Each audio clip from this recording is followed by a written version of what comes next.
ওটা কি খাচ্ছিস? কি খাচ্ছিস ওটা? কি পকোড়া?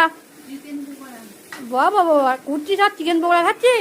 কাজ করতে করতে খাওয়া সব চলবে। আমিও খাচ্ছি তো, এই তো চিকেন পকোড়া। তা কি রান্না আজকে?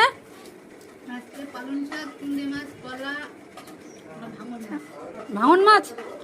বাবা বাবা, রান্না কে করবে? ও তাই তাই, এতটা কলা আর এতটা পালং শাক।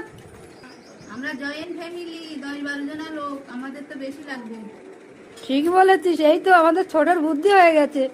হ্যাঁ, আমি বড় হয়ে যাও না বুদ্ধি আছে, আমার ছোটর তো তাই বুদ্ধি দেখছি। ঠিক আছে, তাই পালং শাক, চিংড়ি মাছ আর কলা আর ভাঙন মাছ। মিথ্যে ছোট তো, এই সে তেলা মাছ। বন্ধুরা দেখো, তেলা মাছ রাখবে কলা দিয়ে আর পালং শাক চিংড়ি দিয়ে, মুরগির গোশ আর পুঁই শাকের ডাঁটা রান্না। আমার ছোট যা মিথ্যে বলেছে, কিন্তু তোমাদেরকে আমি দেখিয়ে দিলাম। এই দেখো ধরছে আমার শাশুড়ি মা, আমার বোন কি সুন্দর করে দেখো কষলে কষলে ধুচ্ছে। দেখেছো বন্ধুরা? দেখো, এই দেখাও আমার বন্ধুদেরকে কত বড় মুরগি। পোলট্রি রান্না করবে পুঁই শাক দিয়ে। হলুদ লবণ দিয়ে মাছটা মাখিয়ে নিচ্ছে। এটা তেলা মাছ আর এটা চিংড়ি মাছ। তো বন্ধুরা, আজকের মতো টাটা, বাই। সবাই ভালো থাকবে, আল্লাহ হাফেজ।